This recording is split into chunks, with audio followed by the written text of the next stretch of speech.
Téléstar, comment vous êtes-vous retrouvé au casting de The Voice 2023 ? Abraham, des casteurs m'ont repéré devant le Printemps, rue Havre de Caumartin. J'ai reçu un message sur Instagram. Quand j'ai vu ça, j'ai été grave surpris parce que personne n'était venu me parler. Je me suis dit que c'était incroyable et en même temps ça m'a mis la pression. J'en ai parlé à ma copine, elle m'a dit de me lancer et voilà. J'ai passé toutes les phases de casting mais pour moi c'était chaud. Je voulais tellement bien faire que j'ai fait un peu tout et n'importe quoi. Parlez-nous du choix de votre chanson, Benjamin Clémentine Cornerstone pour les auditions à l'aveugle. CIST, une chanson qui me touche beaucoup car elle parle de solitude.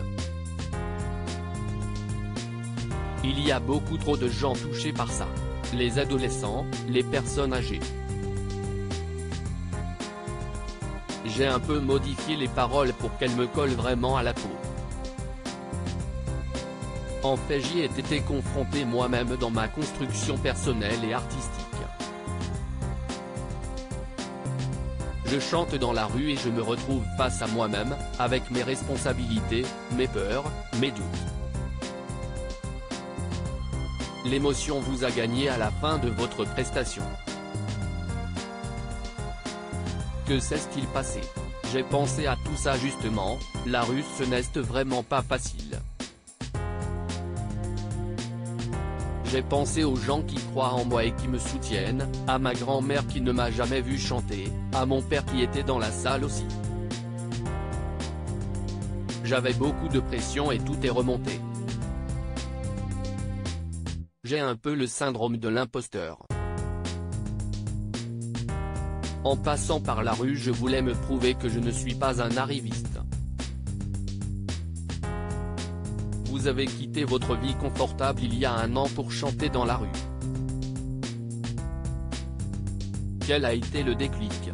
On va dire un gros choc émotionnel dans ma vie. J'ai fait mes études mais je n'étais pas forcément heureux dans tout ça. J'ai des amis qui sont décédés jeunes.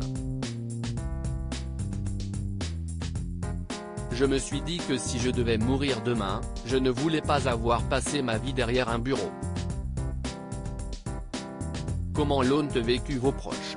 J'ai la chance d'avoir fait plein de choses dans ma vie, du coup ils me font assez confiance. Parfois un peu trop, rire. À part ma mère. Pour elle ce n'était pas possible donc j'ai dû prouver. Au bout de 2-3 mois mes parents ont compris que je ne mourrais pas de faim et que je pouvais payer mon loyer. Tout est question d'adaptation. Il y a le froid et l'incertitude. Ça peut bien se passer comme mal en fonction du mauvais temps par exemple. J'ai choisi cette vie donc je l'assume. Seriez-vous prêt à quitter la rue après The Voice? Je ne la quitterai jamais. J'y reviendrai toujours parce que CIST mon ancrage. CIST là où je me sens bien.